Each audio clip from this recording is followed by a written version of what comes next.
Picture the scene people often describe. The Emperor Constantine stands before a council of bishops.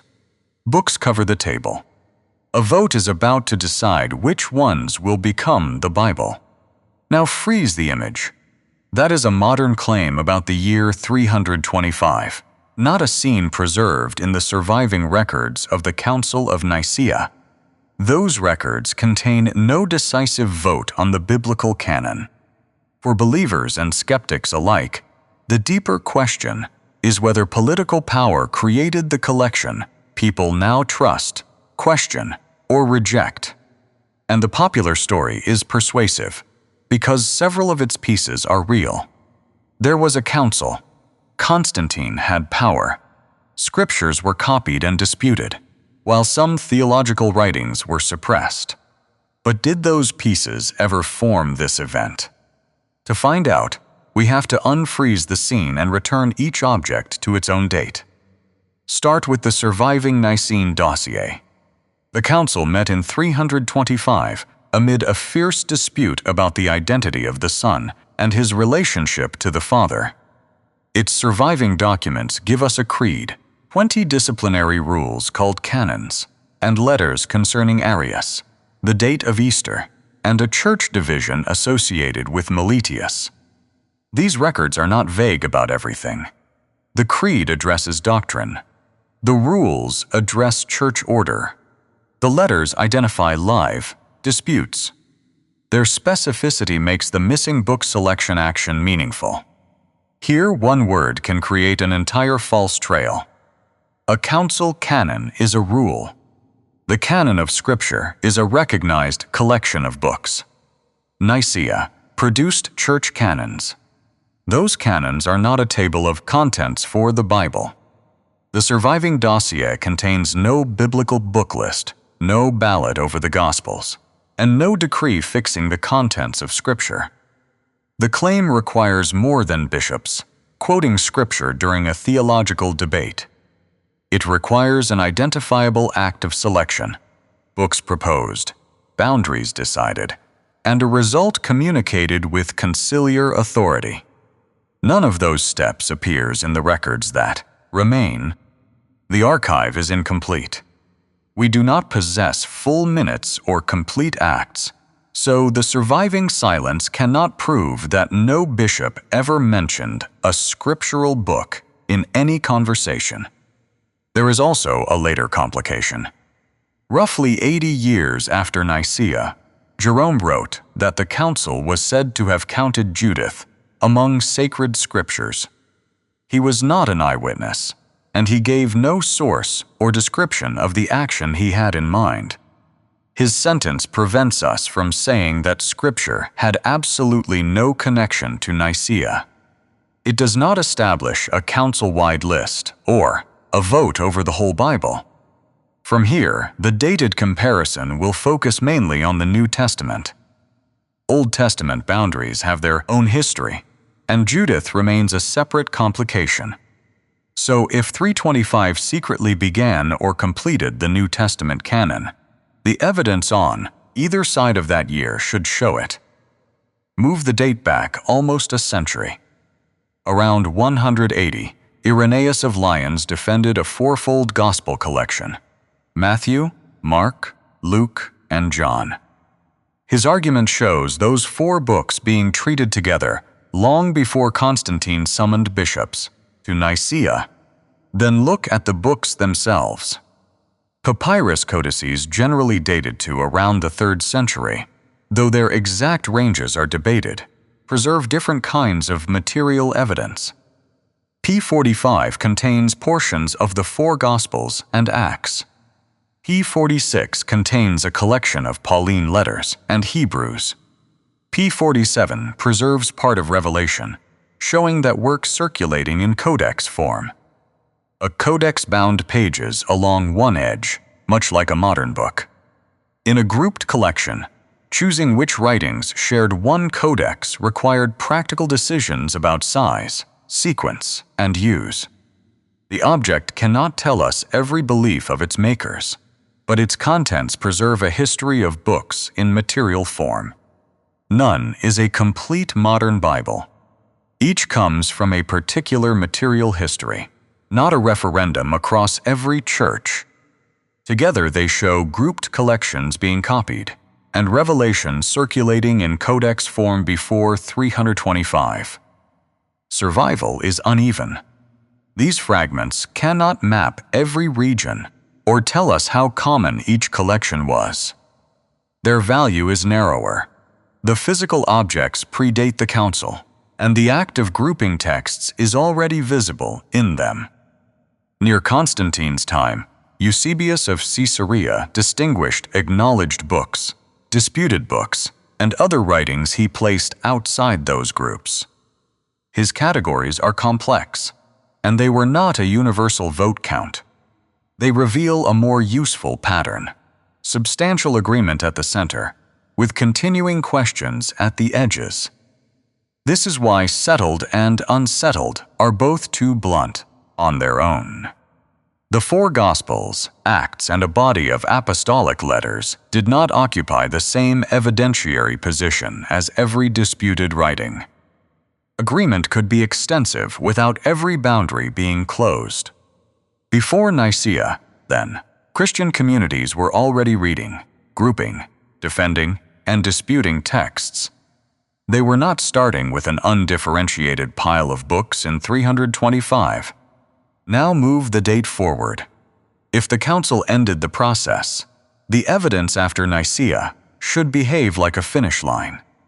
About 25 years after the council, Cyril of Jerusalem gave baptismal students a list of books to read. His New Testament list omitted Revelation. In 367, Athanasius of Alexandria named the same 27-book New Testament shared across major Christian traditions today. His letter is a major milestone. It was an episcopal letter, not a decree from Nicaea, and not an order instantly binding every Christian community. Place the two lists side by side. Jerusalem and Alexandria were major Christian centers. Their collections overlap extensively, yet a difference remains at the edge, decades after 325. Revelation is especially useful here because its changing placement is visible. The difference is not evidence that Christians had no shared scriptures. It is evidence that one prominent boundary could remain unsettled after the date that supposedly settled everything. Now place a physical book beside them. Codex Sinaiticus, copied in the 4th century, preserves the oldest surviving complete New Testament. After Revelation, it also contains the Epistle of Barnabas and part of the Shepherd of Hermas. Their placement does not tell us how every reader classified them. It shows that the physical boundary of a codex and the theological boundary of a canon could be related without being identical. These are different kinds of evidence. A bishop's teaching list, another bishop's festal letter, and the contents of one surviving codex. They do not describe a single uniform church. Together, however, they show convergence with disputed edges. That pattern appears before Nicaea and continues afterward. The year 325 behaves neither like the beginning of the collection, nor like the moment every boundary became fixed. This gives us more than an argument from silence. The chronology itself resists the hidden vote story, but it does not remove Constantine from the history. His influence was real. We simply have to name the action correctly. The popular scene folds several actions into one word: decided. Yet convening a council, recognizing books, producing copies, suppressing writings, and retelling a legend are different actions with different evidence. Constantine summoned Nicaea and gave imperial force and visibility to a theological conflict already dividing bishops and communities. Later, as Constantinople expanded, he instructed Eusebius to prepare 50 copies of the sacred scriptures for the city's churches. The surviving letter calls for professional scribes, prepared parchment, legible writing, necessary supplies, and public carriages for transport. Eusebius later says, the work was completed, and the volumes were bound. That is material intervention on an imperial scale. The commission belongs in the Bible's material history because it mobilized parchment, skilled labor, supplies, and transport to produce books for churches. The sources do not tell us how those volumes were read, recopied, or how far their influence reached. But the table of contents is still missing. The order never lists the writings to be included. It does not reveal whether all 50 copies had the same contents, or what exact physical form each copy took. No surviving volume has been securely identified as one of the 50. So the commission establishes an imperial production project, not a Nicene act of canonization. It shows political power shaping the material environment in which Christian books circulated, while leaving the central claim, who chose a biblical table of contents, unsupported. That power also had a coercive side. The 5th century historian, Socrates, preserves an imperial edict ordering writings, composed by Arius, to be burned and threatening anyone who concealed them. The policy is attested, although its enforcement and reach are harder to measure. The threat in the preserved text is severe. Anyone found hiding such a book faced death, even when enforcement cannot be reconstructed. The language reveals how imperial authority could enter a dispute over Christian teaching. The object named in the edict matters. It targets writings associated with Arius and a controversy about Christ. It is not a documented purge of Gospels that lost a vote on the biblical canon. This distinction neither excuses the policy nor minimizes imperial power. It identifies what that power acted upon. Constantine could fund book production, penalize theological dissent, convene bishops, and shape church institutions without personally selecting every book Christians would receive as scripture. The popular claim preserves the outline of real power, but changes its mechanism.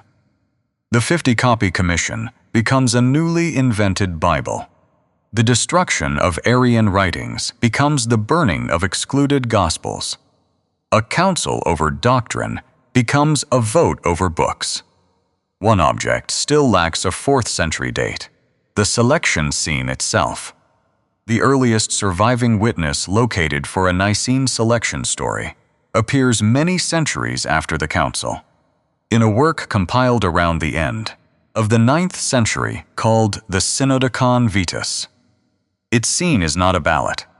The story says canonical and apocryphal books were placed beside the altar. After the bishops prayed, the inspired works were found above and the spurious works below. That is a miraculous sorting legend attached to Nicaea long after 325. It cannot serve as contemporary documentation of the council. The date also has a limit. The Sinaiticus Vetus is the earliest surviving witness located, not proof that its author invented the story. An earlier source or oral form may have disappeared. From there, the documented trail branches. In the 1590s, Cesare Baronius examined Jerome's comment about Judith and considered whether a lost Nicene canon might explain it. But after comparing later scriptural lists, he stopped short of affirming that Nicaea had issued such a canon and proposed other possibilities. In 1601, Johannes Pappus printed the Sinaiticus Vetus, making its altar story available in a printed edition. These are two documented developments, not proof of one continuous causal chain. Later retellings changed the scene in different ways. In the modern fictional fusion made famous by the Da Vinci Code, Constantine commissions a new Bible, excludes rival Gospels, and suppresses earlier versions. The surviving examples show transformation. but they do not reveal the first person who fused every element. We should draw solid lines only where transmission is documented, and dotted lines where the connection remains an inference. 4 separate histories help explain why the composite feels plausible. A real council, a long process of receiving books, an emperor who financed copies and suppressed some writings, and a selection legend documented centuries later. That is an editorial model of plausibility, not a proven genealogy of transmission. The pieces are historical. Their merger into one vote is not. Return to the frozen room. Remove the ballot first. The surviving Nicene dossier has no vote fixing the biblical canon. Move the manuscript collections beyond the frame marked 325. Christians were grouping and disputing New Testament writings before the council, and dated evidence still shows variation afterward. Move the 50-copy commission into the lane of imperial production. It shows Constantine using state resources to supply churches, but the book's exact form and contents remain unlabeled. Move the edict against Arius into the history of coercion around a theological conflict, not a purge of rejected gospels. Then move the altar scene forward by centuries into the documented history of a legend and its later transformations. Some files remain incomplete. We lack full Acts of Nicaea. We do not know Jerome's source about Judith, the contents of Constantine's 50 copies, or the first origin of the altar story. Those uncertainties set the limits of the conclusion. They do not reconstruct the missing vote. So, did the Council of Nicaea create the Bible? The surviving evidence says no, not through the decisive council vote described in the popular claim. The New Testament's history is visible before 325, remains unfinished at its edges afterward, and cannot be reduced to Constantine's documented policies. Nicaea still changed Christian history. Constantine still changed the conditions under which Christian books were copied, circulated, and contested. But once every document, codex, edict, and legend returns to its own date, the year 325 no longer contains the entire history of the Bible.